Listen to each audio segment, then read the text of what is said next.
The verses from Canto 4, Chapter 1. And the way the chapter ends is the lineage of the genealogy of descendants from Lord Brahma, Daksha's daughters, the marriage of Daksha's daughters to different personalities and sons from those marriages and so forth. And the way the chapter ends is the youngest of the daughters of Daksha was who? Sati. And so Sati chose her husband, Lord Shiva. And Daksha didn't like it. And so the beginning of the next chapter is what Daksha did to express he didn't like it. And because of that topic, and because Sunday is Sivaratri, and we'll be busy with our everything, so we won't be honoring Shivaratri in the way we would normally be honoring Shivaratri, I thought this morning let me spend some time doing what we would do on Sunday, because we won't have time on Sunday. That is, some of the glories of Lord Shiva. And that's our morning discussion. And then tomorrow morning, something similar. Part 2. Of course, this one says part 2. So part 1. The worship of Lord Shiva by Vaishnavas. So let's go to the last verse that we read was 59.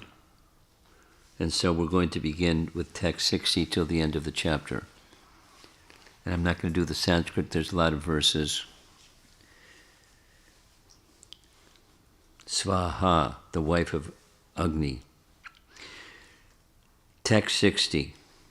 The predominating deity of fire begot in his wife Svaha 3 children, named Pavaka, Pavamana, and Shuchi, who exist by eating the oblations offered to the fire of sacrifice. Purport.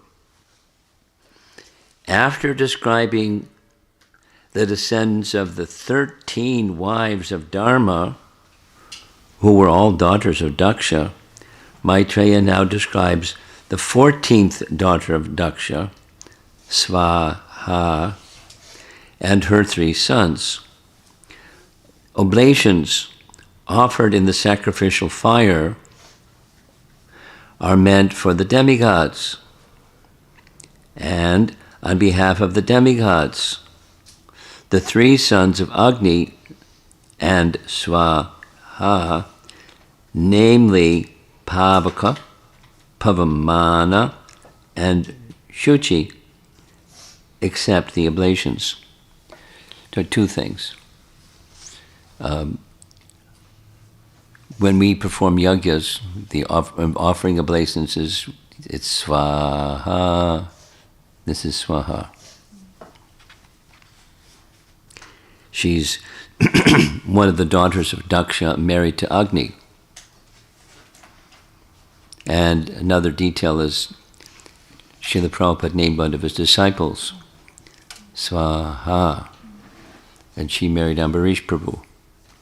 So Ambarish Prabhu and Svaha.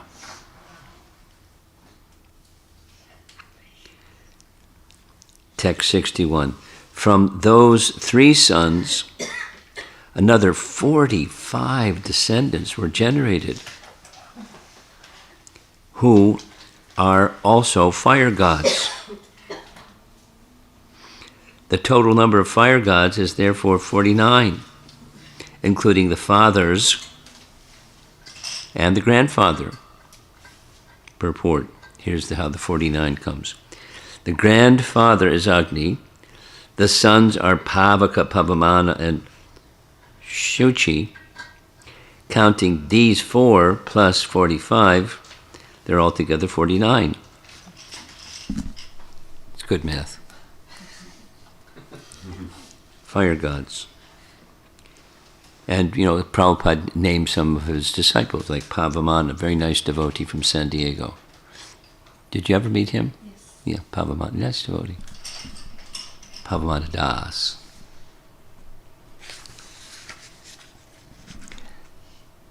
Text 62. These 49 fire gods are the beneficiaries of the oblations offered in the Vedic sacrificial fire by impersonalist brahmanas, purport. Impersonalists who perform Vedic fruitive sacrifices are attracted to the various fire gods and offer oblations in their name. The 49 fire gods are described herewith. Text 63. The Agnishvatas, the Barhishsadas, the Somyas, and the Ajapas are the Pitas. They are either Sanika or Niragnika. No purport. The wife of all these Pitas is Swadha, who is the daughter of King Daksha. Text 64. Swadha, who was offered to the Pitas, begot two daughters named Vayuna and Dharini, both of whom were impersonalists and were expert in transcendental and Vedic knowledge. Text 65. The 16th daughter, whose name was Sati, was the wife of Lord Shiva. She could not produce a child, although she always faithfully engaged in the service of her husband, and the why is explained in the final verse of the chapter. The reason is that Sati's father Daksha used to rebuke Lord Shiva in spite of Shiva's faultlessness. Consequently, before attaining a mature age, Sati gave up her body by dint of yogic mystic power. Purport. Lord Shiva, being the head of all mystic yogis, never even constructed a home for his residence. Sati was the daughter of a great king, Daksha, and because his youngest daughter, Sati, selected as her husband Lord Shiva, King Daksha was not very much satisfied with her. Therefore, whenever she met her father, he unnecessarily criticized her husband, although Lord Shiva was faultless. Because of this, before attaining a mature age, Sati gave up the body given by her father Daksha, and therefore she could not produce a child. Thus ends the Bhaktivedanta Purports of 4th Canto, 1st Chapter, Srimad Bhagavatam, genealogical table of the daughters of Manu.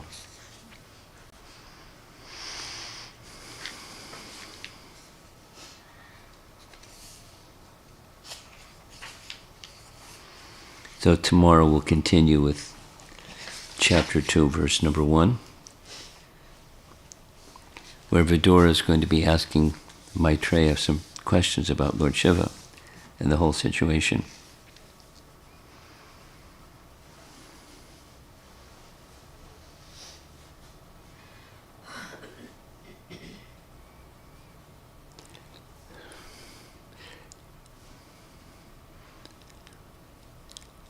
Someone that's not, I'm repeating something that Radhika Raman said in his seminar, like, if someone says something in the Bhagavatam is irrelevant, or as we heard yesterday, superfluous, or something,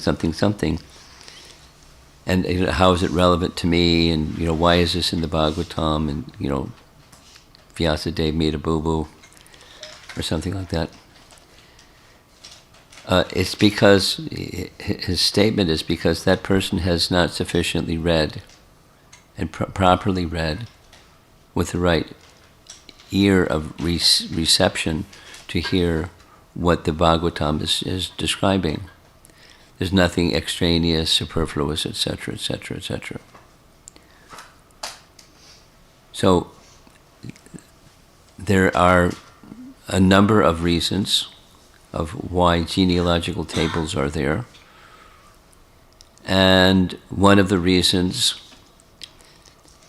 there's several reasons. One of the reasons is that the source of everything is a person, and then everything that comes from the source is also a person. So, how did it all begin? Supposing one doesn't accept there's a person, then they have to come up with another explanation, or they may come up with another explanation. So they comes once upon a time. And then, the varieties of once upon a time. There was nothing. Or once upon a time, there was something. And the something was matter. Prabhupada calls it the chunk. And then some time passed, and there's no cause, just for some causeless reason, the chunk exploded. And the pieces of the chunk went flying in all directions. And then when it cooled down, then became planets and the universe, and then then matter got together and say, hey, that formed life. Yeah, that's a good idea. So this matter met with that matter and said, let's make friendship, and they produced life. From nothing, or from a chunk. So if there's going to be, not if, since there is an explanation that the source of everything is the Supreme Person, that's the Vedic perspective, then there must be, and in fact there is, a description of how, our ancestors, or how from persons come persons.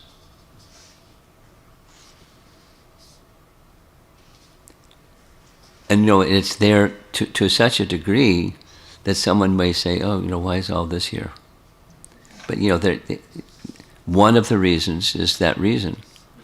There's that behind everything is a person, and then the how did we get here? There's persons. We're descended from the original person.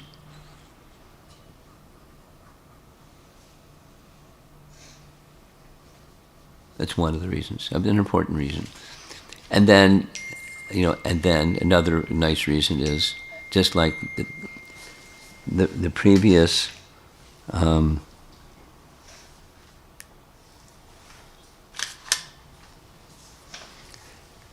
before the set of verses we just read, Narayan Rishi, out of the long list of this, then the other. So then how forms of the Lord appear.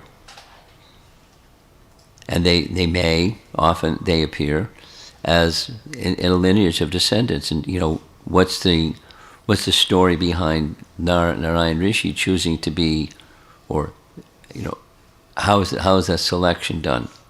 That he appears as the son of this one, that one, and then he does this thing, that thing, the other thing. And to understand, so part of the Bhagavatam is to understand the distinctions between things, the source, and then both material, spiritual, and then in the material, the spiritual descends and appears, and does things that are not material, in the realm of material. It's just it's part of the picture of how we got here, and then what came before us and what's going to come after us. In a way, at least accepted by Vaishnavas, in a way that's from an infallible source. Because how are we going to know any of this stuff from an infallible source? If you hear from a fallible source, guess what? The explanation is fallible. Maybe high-sounding, or maybe whatever it may be, and maybe a bunch of people get together and say, yeah, that's how it happened. And then another group comes along and says, no, that's not how it happened. This is how it happened. And then you hear many voices, and how did it happen? Out of those many voices. Because there's no authority. It's a free-for-all. So that's another reason why genealogical tables are important. The details are not likely, unless you're an impersonalist and you want who the 49 names, and it seems to indicate when the impersonalists are doing rituals to get stuff, although they want to become detached from stuff, but they do rituals that get stuff. Then they, by name, they invoke. They have many mantras, and you got to be a really good impersonal Brahmin to be able to know all those 49 and say their names and swaha. So, okay, they must know what they're doing, right? Because they're saying all these mantras. They must know what they're doing. And, to some extent, they know what they're doing in pursuit of the impersonal feature. And then there's varieties of impersonalists. That's like a whole other story. But these 49 personalities that are fire gods are the recipients of the oblations into fire. And thus the mantra and the offerings, and they're the recipients.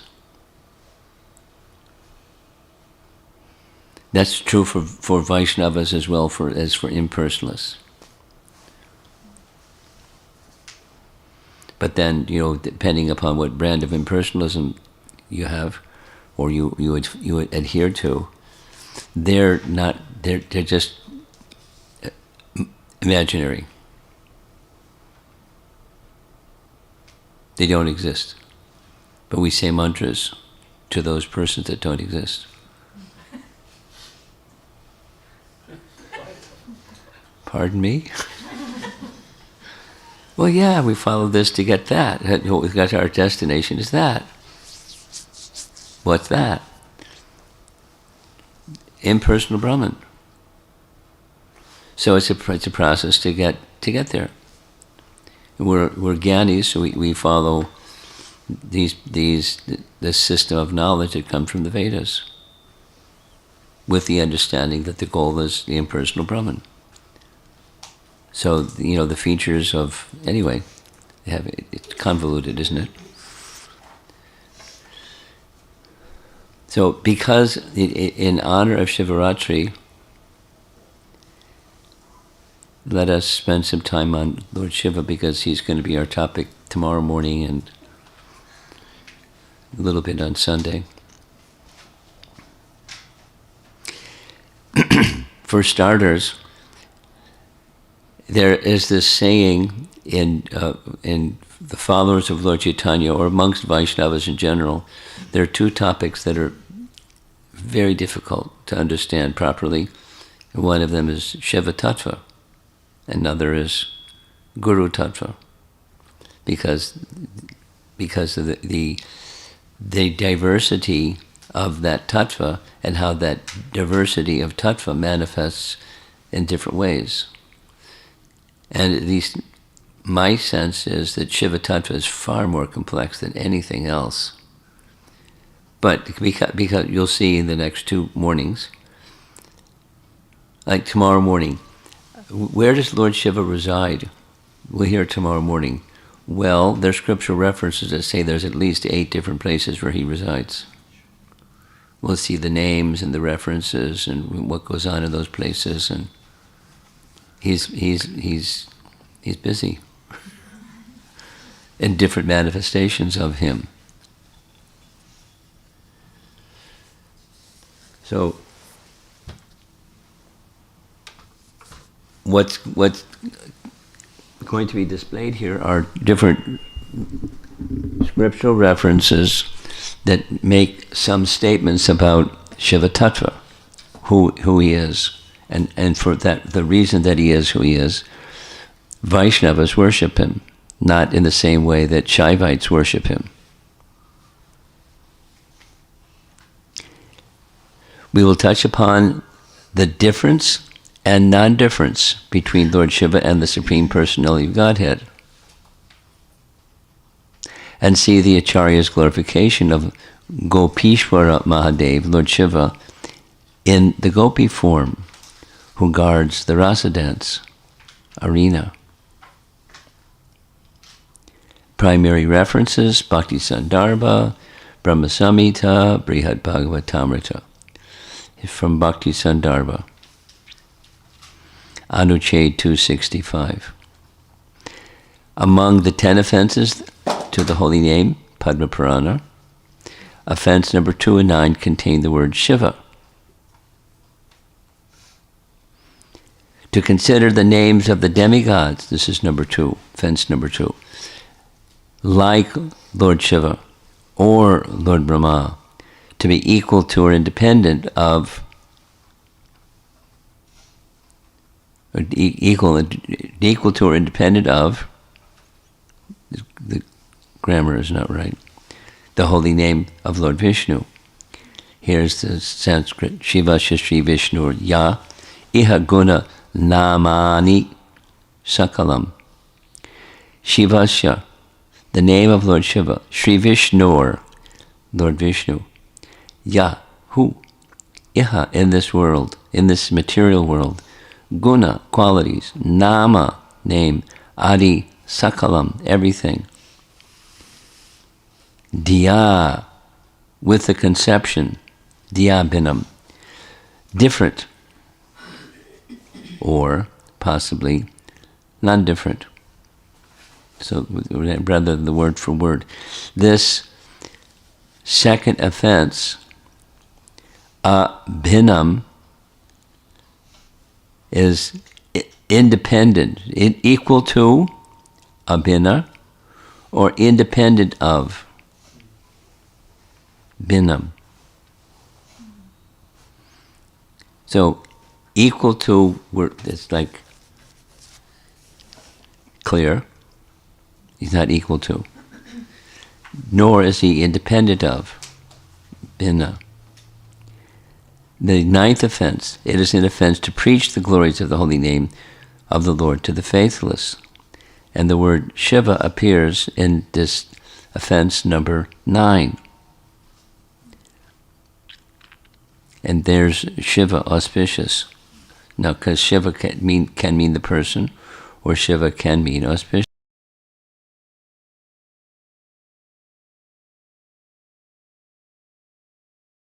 In his commentary on this verse, Madhvacharya, you just did something. What'd you do? Huh? Nothing. I removed the power buttons. Okay.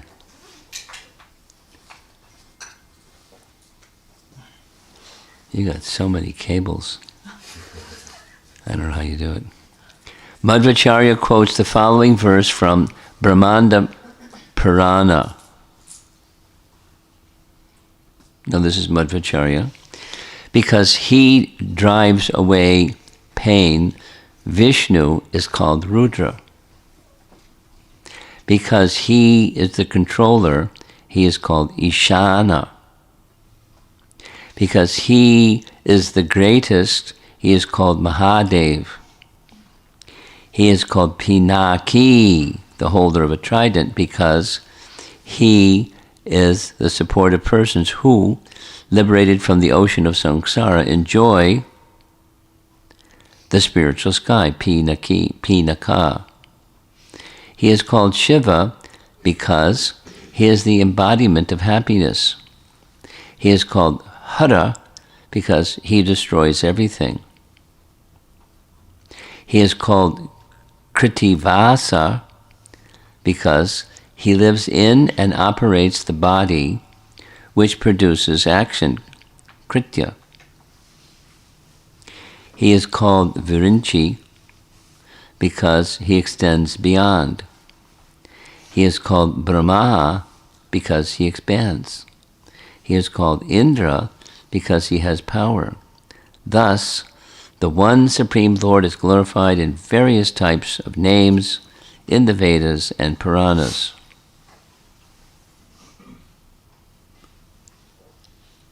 So let's go back to the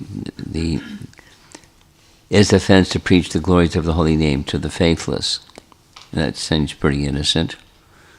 But, Madhvacharya has a lot to say about this.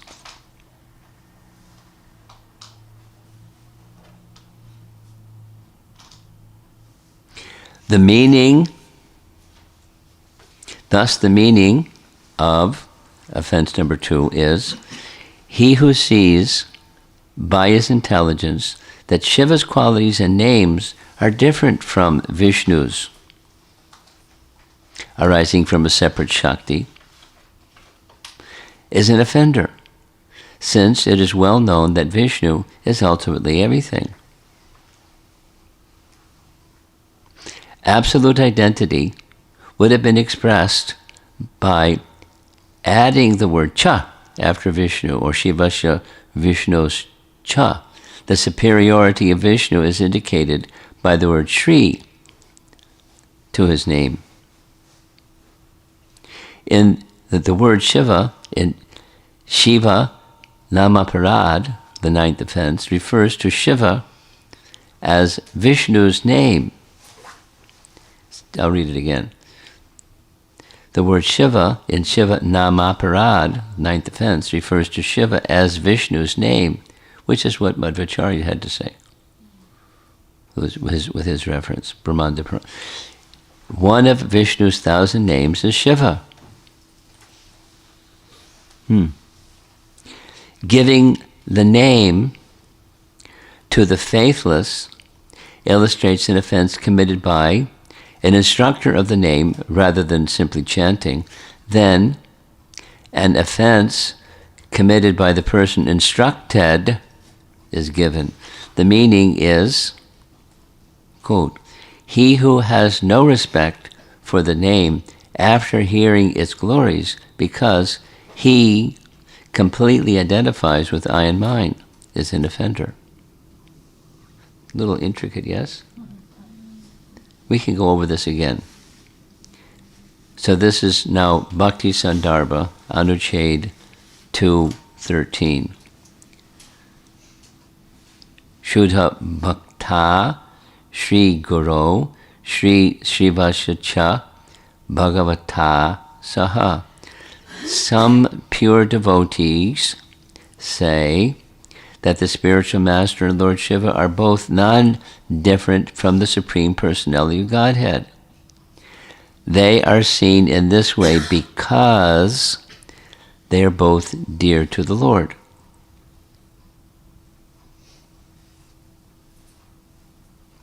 That's a relief, huh?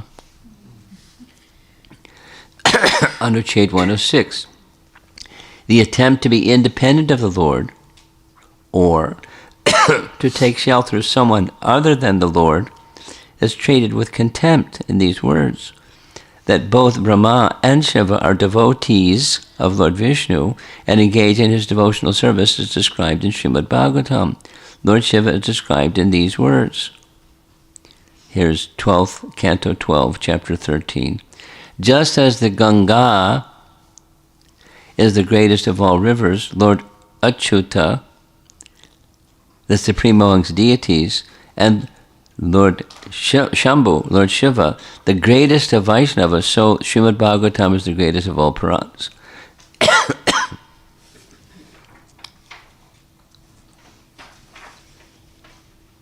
Jiva Goswami. Then, next verse. Markandeya Rishi says to Lord Shiva, but I do request one benediction from you, who are full of all perfection and able to shower down the fulfillment of all desires. I ask to have unfailing devotion to the Supreme Personality of Godhead and his dedicated devotees, especially you. It's a nice prayer. Lord Shiva is addressed as Tat Pareshu, or devotee of Lord Shiva, a devotee of the Supreme Lord.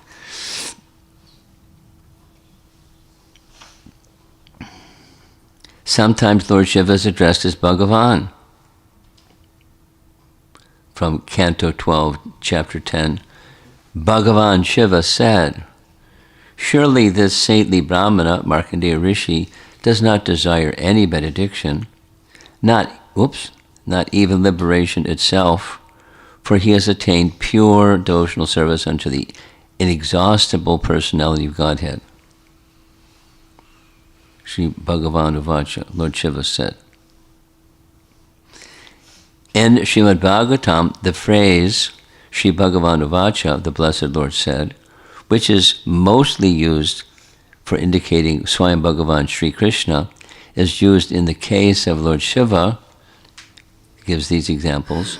Lord Brahma gives one example, and Shaktivesh avatars such as Kapila and Narayana, Rishi. And the word Bhagavan is used for addressing not only Swayam Bhagavan Sri Krishna, but also a number of personalities, including Shukadev Goswami, Vyasadeva, Narada, Kashyapa, Priyavrata, Vashishta, Shukracharya, Maitreya, Indra, sun god Brahma, Shiva, etc. As Srila Prabhupada writes, this designation Bhagavan is sometimes conferred upon a pure devotee by the grace of the Lord, so that he will be very highly esteemed. From a purport. In this regard, Lord Shiva, as Sri Bhagavan, denotes his position as a sincere devotee and a powerful representative of the Lord. Just to clear some confusion that might be floating around sometimes. The Prajetas, those fellows on the left, say to eight-armed Lord Vishnu, "Dear Lord, by virtue of a moment's association with Lord Shiva, who is very dear to you, and who is your most intimate friend, we were fortunate to attain you. You are the most expert physician, capable of treating the incurable disease of material existence. On account of our great fortune, we have been able to take shelter at your lotus feet." Shiva should be worshipped as a Vaishnava. So that's the topic. What are the circumstances or consciousness of Vaishnavas worshipping Lord Shiva? Should be worshipped as a Vaishnava. If one has to worship Shiva in some circumstance, some Vaishnavas say that one should worship the Lord within Shiva's form. There is a story in Vishnu Dharmottara Purana, and the story goes, the pure Vaishnava gives all honor to Lord Shiva because he is a pure Vaishnava also. Sometimes, some people become Vaishnavas by worshipping Lord Shiva. This is explained in Adivaraha Purana. Quote, by worshipping Lord Shiva for many thousands of births, a person becomes wise and free from sins. Then he becomes a Vaishnava. Reference from Brahma Samhita, verse number 45. Just as milk is transformed into curd by the actions of acids, but yet the effect curd is neither the same as nor different from its cause, namely milk, so I adore the primeval Lord Govinda, of whom the state of Shambhu is a transformation for the performance of the work of destruction. You know, Bhaktisiddhanta's language is very precise and very difficult to follow.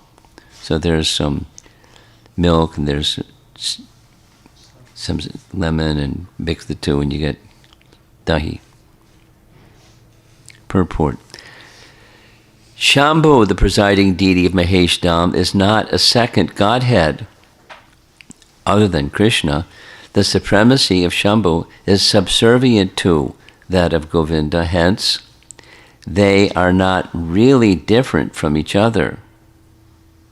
The non-distinction is established by the fact that just as milk treated with acid turns into curd, so Godhead becomes subservient when he himself attains a distinct personality by the addition of a particular element of adulteration. This personality has no independent initiative. So there's the glance of Mahavishnu. The said adulterating principle is constituted of a combination, fasten your seatbelt, of the stupefying quality of the diluting energy, the quality of non-plenitude and the marginal potency, and a slight degree of ecstatic cognitive principle of the plenary spiritual potency. Clear, right? Bhakti Siddhanta, help us. Well, a project that's in the Forever parking lot is making, because Jiva Goswami also made commentary before Bhakti Siddhanta made commentary. It's in Sanskrit and it's been translated. So I had a plan, and it's in the Forever parking lot, to write yet a third commentary or translation commentary on Sri Brahma Samhita that's understandable. Deep breath. So the stupefying quality of the diluting energy, okay, Maya. The said adulterating principle is constituted of combination of Maya, the quality of non-plenitude of the marginal potency. So the marginal potency, that's living entity, the jiva. It's not exactly a jiva, but it's a mixture, combination of that non-plenitude and a slight degree of the ecstatic cognitive principle. So he, Lord Shiva, has a combination of these things, this ecstatic cognitive, so chit and ananda. Slight degree of the chit and ananda principle of the plenary spiritual potency. So he, Lord Shiva, has these two characteristics because he's of the Supreme, but a slight degree compared to the plenary.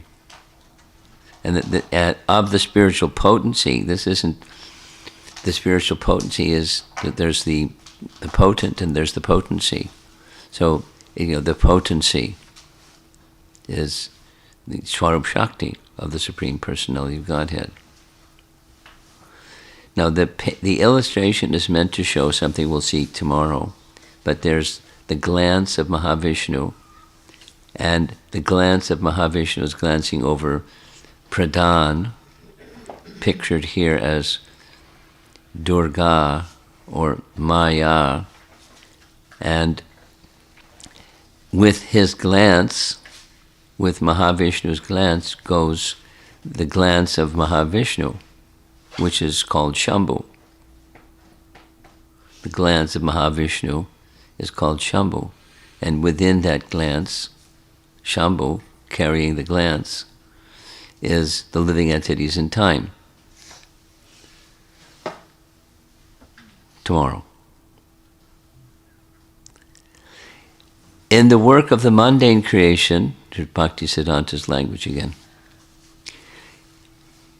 in the work of preservation by the destruction of sundry asuras, and in the work of destruction to conduct the whole operation, Govinda manifests himself as Guna Avatar in the form of Shambhu, who is the separated portion of Govinda imbued with the principle of his subjective plenary portion.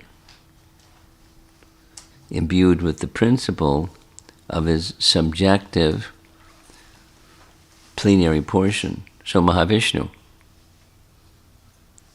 subjective plenary portion. There's the object and the subject, subjective plenary portion, Mahavishnu.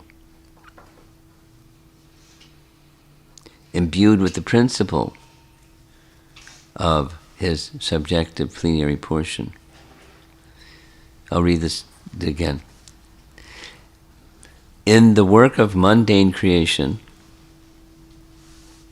as the material cause, in the work of preservation by the destruction of sundry asuras, and in the work of destruction to conduct the whole operation, Govinda manifests himself as Guna Avatar in the form of Shambhu, who is the separated portion of Govinda imbued with the principle of his subjective plenary portion. Shoo. Jiva Goswami, help us out, please. What's he saying here? The personality of the destructive principle, Lord Shiva, in the form of time, has been identified with that of Shambhu by scriptural evidences. The purport of the Bhagavata slokas, namely Vaishnavanam Yata Shambhu, etc., is that Shambhu, in pursuance of the will of Govinda, works in union with his consort Durga Devi by his own time energy.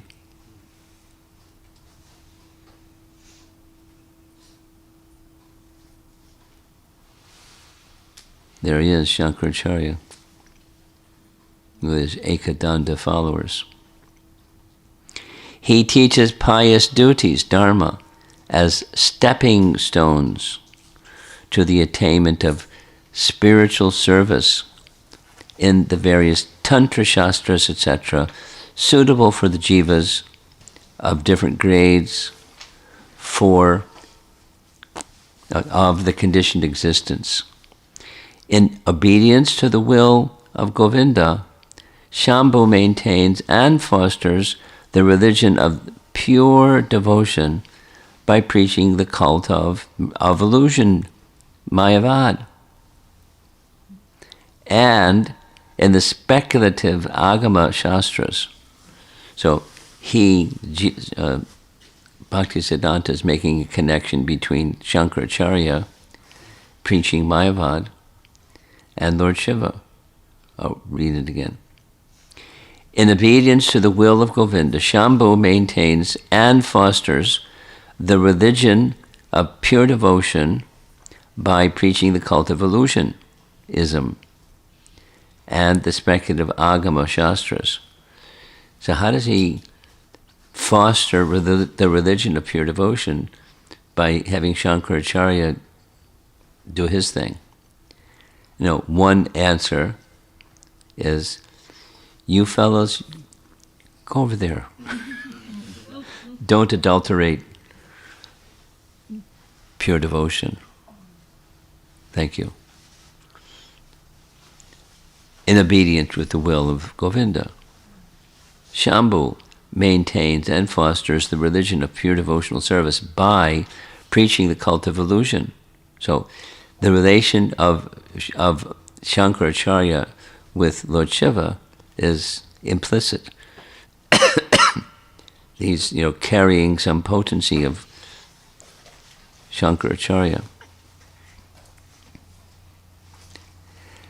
The 50 attributes of individual souls are manifest in a far vaster measure in Shambhu, and 5 additional attributes, not attainable by jivas, are also partly found in him. So Shambhu cannot be called a jiva.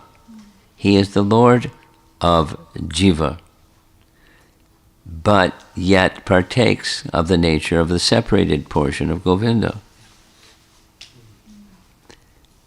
And there's a little asterisk, additional attributes. There's the list. There's the 5. Changeless, all cognizant, ever fresh, Satchit Ananda, possessing an eternal blissful body and possessing all mystic perfections.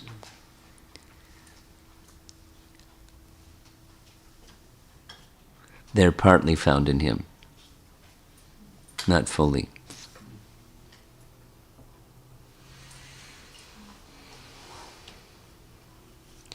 Brihat Bhagavatamrita 2.3.57. He, Lord Shiva, is the giver of material enjoyment and liberation, and he expands devotion to the personality of Godhead. He's very accomplished. He is worshipped even by the liberated and is dear to the Vaishnavas. Commentary. Lord Shiva is Bhagavat Bhakti Vardhana in more than one sense. By showing a loving attitude toward the Supreme Lord, Sri Krishna, Lord Shiva increases the Supreme Lord's reciprocal love for him. And apart from this, Lord Shiva is himself a great Lord, Bhagavan, who promotes the process of devotional service to Vishnu. He teaches his own devotees this Bhagavad Bhakti. That Bhagavad Bhakti is the supreme goal of life, greater than all others. The essential meaning of Lord Shiva's being Bhagavad Bhakti Vardhana is that his very words,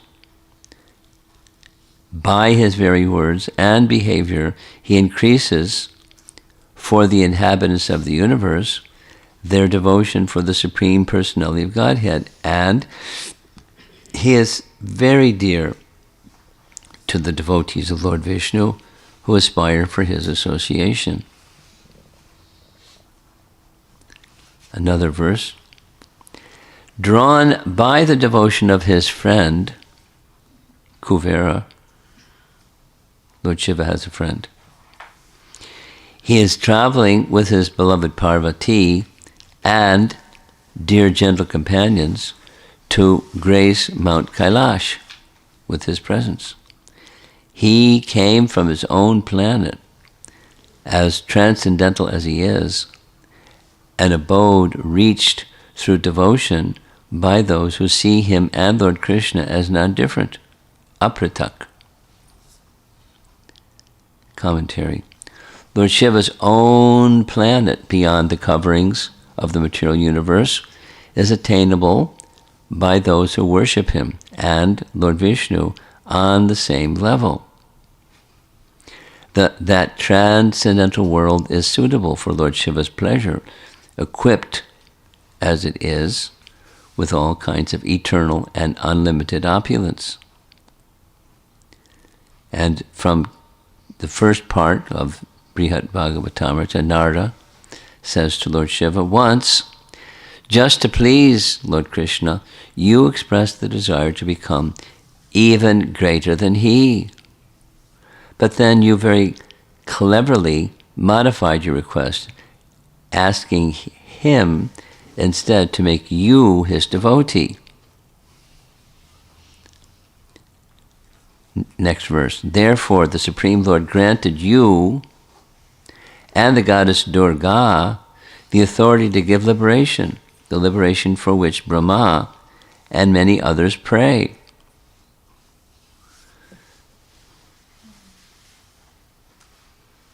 And then this is concluding, Gopishwara Mahadev. So we see the rasa dance, and there's Radha and Krishna in the center of the rasa dance and many gopis. And then down in the lower right, there's Narada Muni, that's Naradi.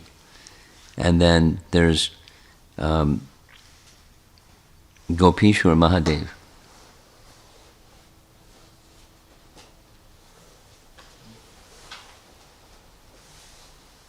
There she is. The gopi with the snakes around her neck. And Asuri Muni, that's the same place at the where the rasa dance was performed. Gopishwara at Vangshivat, Gopishwara Mahadev Mandir, all in the same geographic area. In Chaitanya Charitamrita Bhaja Lila, the pastime of rasa dance is honored as Lila Sar, the quintessence of all pastimes. In this regard, Lord Shiva as a gopi, guarding the rasa dance arena, can be likewise special among his manifold identities. Acharyas glorified and offered prayers to Gopeshwara Mahadev to attain love for the lotus feet of Radha and Krishna and Vrindavan. Rupa Goswami in Mathura Mahatmya, the glories of Mathura, he speaks of the 12 forests. By fasting and bathing in that place, one attains limitless result. The deity Gopishwara there destroys great sins. And Raghunath Das Goswami, in his writings, desiring to attain the precious gift of being embraced by the arms of Brajendra Nandana Shyamasundara, the splendid gopis, filled with pranaya, devotedly and happily worshipped Gopeshwara Mahadev on the bank of the Yamuna. I daily worship that Gopeshwara Mahadev, who quickly granted the gopis their desire. Krishnadas Kaviraj Goswami, in his writing, Sri Vrajadam Mahimamrita, here's the verse. All glories to Gopeshwara Shiva, who resides in Vrindavan in order to protect the holy Dham. All glories to Krishna's funny Brahmana friend Madhumangal. And from Vishnunath Chakravarti Thakur, O Shiva, Sankalpa, Kalpadrumada, Kalpadruma. O Shiva, O protector of Vrindavan, all glories to you, O husband of Uma. O Lord, who carry the moon in your hair. O you who are worshipped by Sanandana, Sanatana, and Narada Muni. O Gopishwara, please give me unconditional divine love for the lotus feet of Radha and Krishna, who enjoy pastimes in Braja again and again. I bow before you. Narahari Chakravarti Thakur in his Bhakti Ratnakar. I offer my respectful obeisances to Sri Gopishwara, who is merciful Lord Shiva himself. He removes all troubles and grants spiritual love in Vrindavan.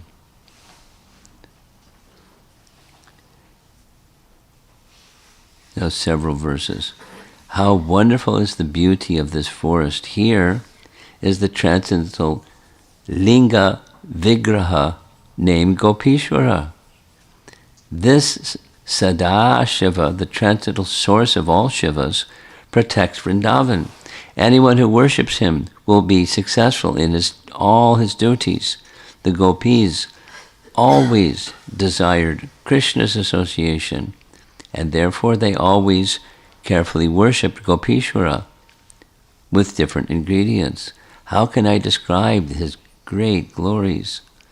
Because the gopikas worship him, he is called Gopishwara, master of the gopis. The devatas, like Indra, always praise him, and by his grace, one's love for Vrindavan increases. So here's the place, Gopishwara Mahadev, in his deity form. Position of Lord Shiva in Hari Bhakti Vilas by Sanatana Goswami. There's a non-difference between Bhagavan Vishnu and Bhagavan Shiva. From 14.192 Hari Bhakti Vilas. He who is Shiva is non-different from me, or Vishnu, and I, too, am non-different from Bhagavan Shiva. There is non-difference between us, just as there is non-difference between the sky and the air.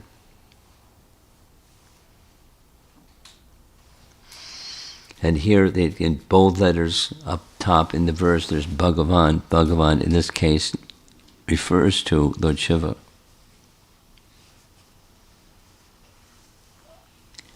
Similarly, in commentary on Hari Bhakti Vilas, Digdarshani commentary, the conclusion in this regard is as follows. To consider Sri Vishnu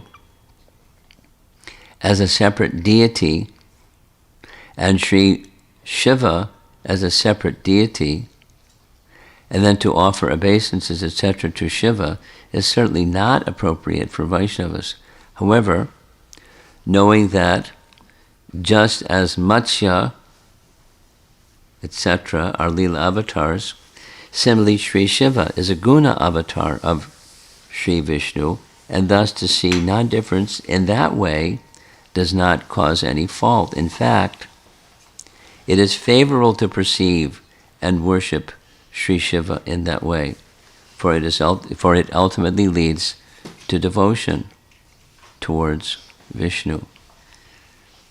You see, there's a drawing, there's a deity, Harihara Kshetra, in Mayapur, where half the deity is Lord Hari and the other half of the deity is Lord Shiva. Again, Hari Bhakti Vilas.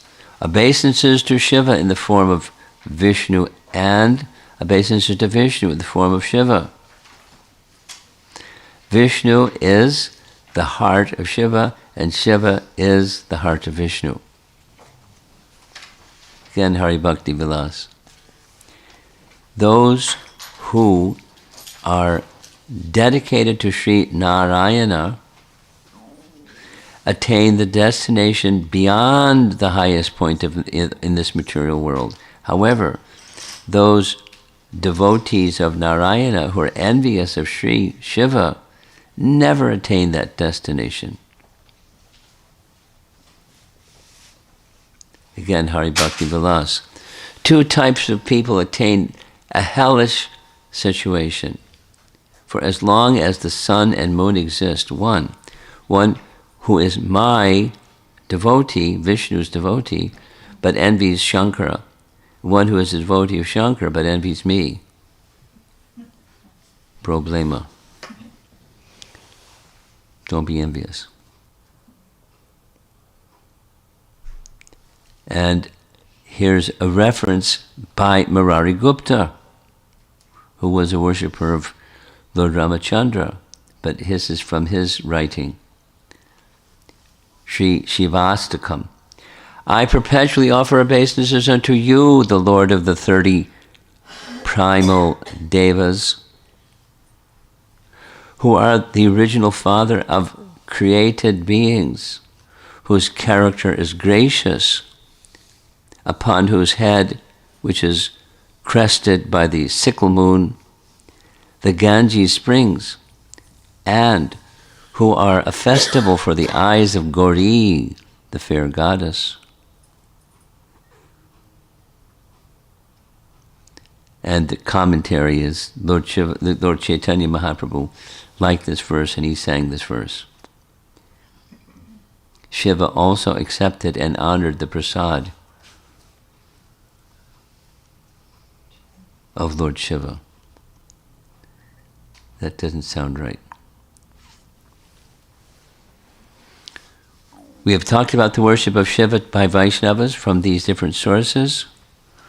Rupa Goswami, different acharyas. That's the end. Whew. Any questions?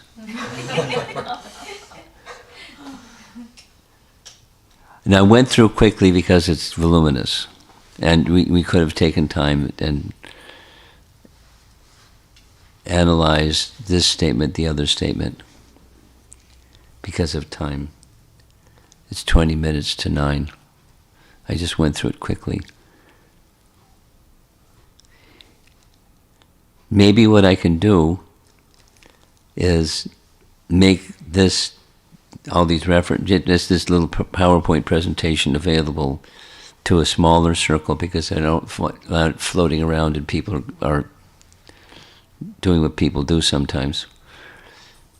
I'm willing to, I think it'd be nice to have a deeper understanding of how complex Shiva Tattva is. And tomorrow we'll also go a little bit into that as well. His different abodes. Complex. Comments? Besides, wow, complex.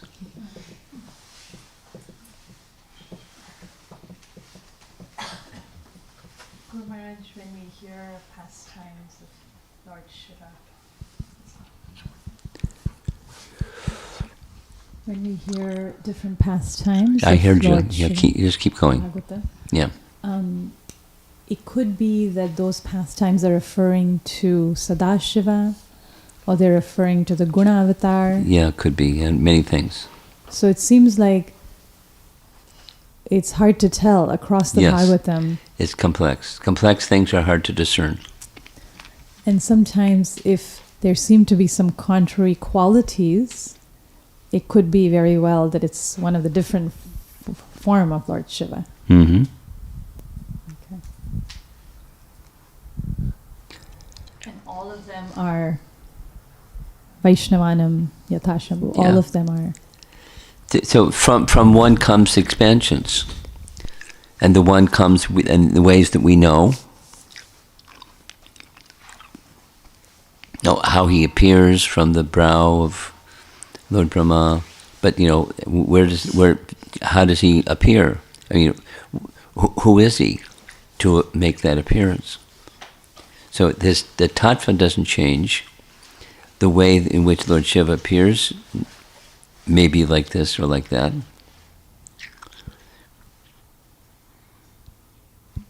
But the tattva doesn't change. And then there's that the tattva has a big span. But the principle of the tattva is as described.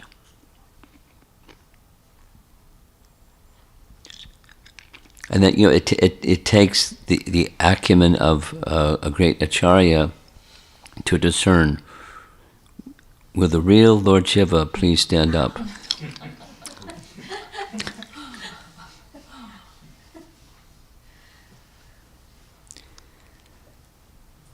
So with matters like this, at least how I process it is, it's too complex for me, and you leave it to the acharyas that have the capacity to deal with such complex issues.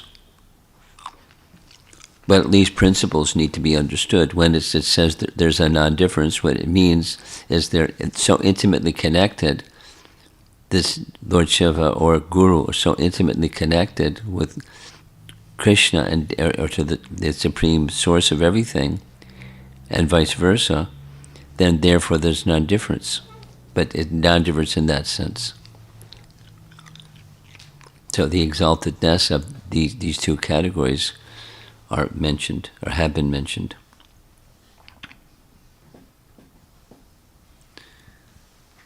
Anyone? You want to add? I wanted to say that particularly sweet are those sections of the Bhagavatam where the qualities of these devotees become very explicit. What's in their heart becomes very explicit through how they behave and how they speak. And there are different sprinklings all throughout the Bhagavatam of Lord Shiva, like the next chapter that is coming up with how he responds to Daksha when initially Daksha insults him, and then later when Sati immolates herself. It's such a privilege to be an observer of the qualities that these personalities exhibit throughout the Bhagavatam. Yeah.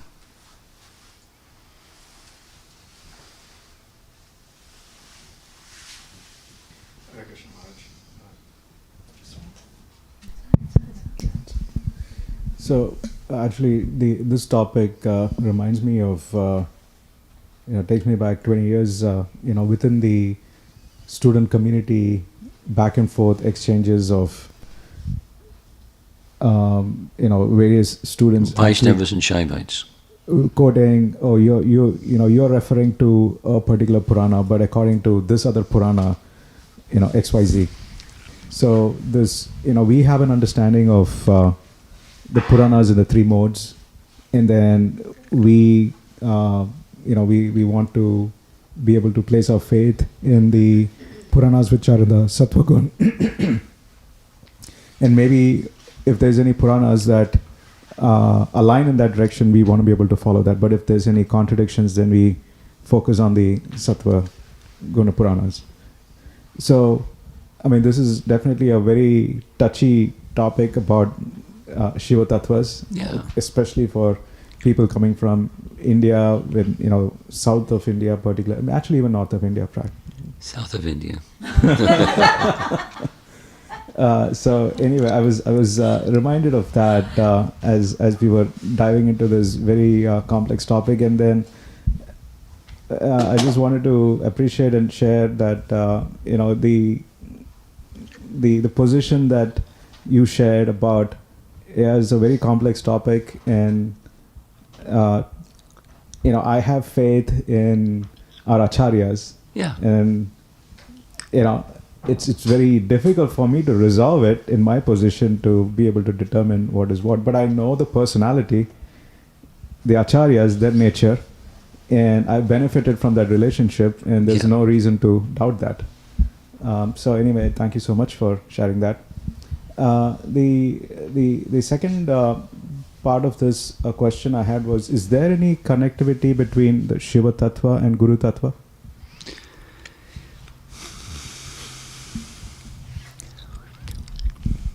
The primary connectivity, use nice word, is the intimacy. And with intimacy comes many things. It comes an understanding of the person with whom one is intimate. The Shiva and Guru, categorically, have a profound understanding because of that intimacy. And then they, Lord Shiva and Guru, or the representative of Guru Tattva, can not only understand, but then become empowered to do things that otherwise, a jiva otherwise cannot do. So the mercy flows into the lives of those two categories, Lord Shiva and the Guru. And beyond normal, like paranormal.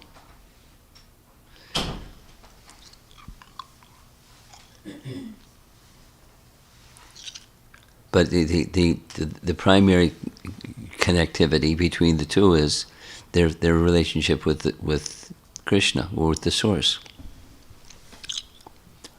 Now, in different traditions, that position of Guru, rather than saying Krishna, one may say what that tradition holds as a name of the Supreme or form of the Supreme.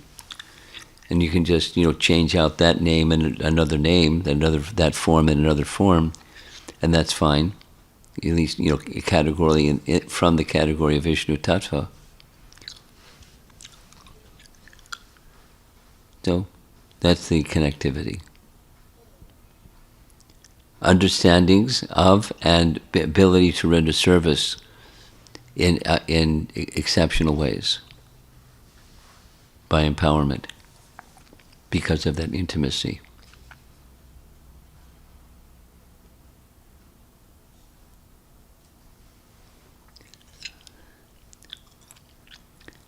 Premananda. Maharaj, in the 12th canto of Srimad Bhagavatam, Markandeya Rishi's, when he was in deep meditation, Lord Shiva entered. There is that verse, is really poetic. that he entered into the heart of Markandeya, which was like a sky, just as a wind enters through a opening, something like that. There is that one verse, and somehow it always remains in my mind. And it is said there that by his mystical power, he entered into the heart of Markandeya. So, all these so many references, it talks about non-difference. At the same time, there is a difference between Vishnu and Shiva. Yeah. And this one talks about the mystical nature or mystical power of Lord Shiva. So that sounded a little different from who Lord Vishnu is. It's not. Well, here, these are subtleties, and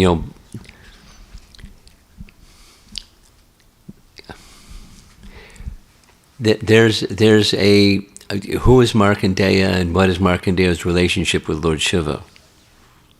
Because Markandeya isn't just a Shaivite; he's a Vishnu Bhakta.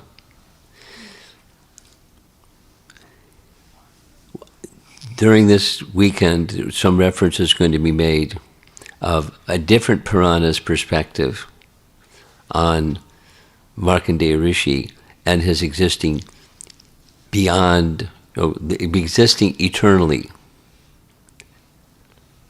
which is different than what's in the Bhagavatam. So one way of looking at it is this other way. It's just the modes of nature picture. Another is it's a different day of Brahma picture.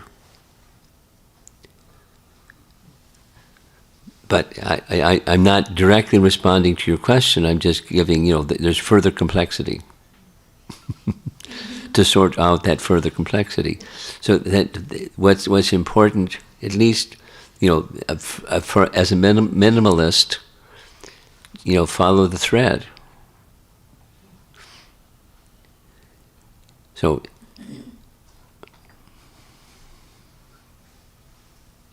this other Purana narrates, same as the Bhagavatam does, that who was Markandeya Rishi's father? His father was a rishi, Markanda or something like that. And when his son was born, the astrological forecast was he would live until he was 16, and then he would die. And so his father, knowing, having the, faith in what the astrologer said, did the following. He trained his young boy to, whenever you see an elder, not just, sadhu, if you see an elder, you fall at their feet and you ask for their blessings. And the boy started really liking it, and he would run after anyone that's elder and fall at their feet and ask for their blessings. So when he turned 16, Yamaraj came to take him away, but he couldn't take him away because he had these blessings. And there's this saying, may you live a long life, blessings, common. So that's what the elders would say to him. So he couldn't do anything because he was supposed to die. Then there's this detail of there's some karma that can be changed, some karma that's difficult to change, some karma that can't be changed. His was in that third category. You can't change it. But this was more powerful than you can't change it. It changed it. So Yamaraj, this is from the other Purana, Yamaraj brought Markandeya Rishi, the son of this Markanda Rishi, to Lord Brahma. And he was going to plead his case, but before he could plead his case, the little boy ran up to Brahma and fell at his feet and asked for his blessings. And Brahma said, may you live a long life. So that was it. And then the Purana says, and he's still alive today. So the Bhagavatam has a different narration. He lived through the waters of devastation, and he saw Krishna on the banyan leaf, and Krishna sucked him in, and so there's a different description. So different day of Brahma is one option. Different modes of nature, Purana, that's another option. So now, and specifically the relationship with Lord Shiva, because he, in this other Purana, is not so much reference of his worship of Lord Shiva. At least not that I'm aware of. I think Lord Shiva was just passing by and he saw Markandeya, and just to show him his special mercy, he entered into his hut. Yeah, that's in the Bhagavatam, but it's not within this other Purana. Markandeya is really such an amazing person. There's many amazing persons in the Bhagavatam. Yeah, Varsana. Hare Krishna. My first thought when I saw this presentation was so many references have been given, and I was thinking, when will I get to read all these books? Hopefully at least once in this lifetime. So many wonderful references out there. The second thing was just another reflection, Maharaj, was you quoted Madhvacharya, how Lord Vishnu, he's called as Rudra, he's called as Ishana, and so on and so forth. So the Supreme Lord has those names that are often referred to Lord Shiva, but he also has those names. And then the second thing is that yet there is a separate personality, Lord Shiva, as well, who is same and different, which you showed in the presentation. The question is, there was a slide, and in the bottom it said that he can grant liberation. Huh? That there was a slide which said Lord Shiva can give a liberation. But what is that liberation? They can go to his abode. And his abode is not the abode of liberation. Right. We'll hear that tomorrow. Okay. To online questions. So this is from Amara Mataji. And most questions like this I can just plead ignorance. But go ahead.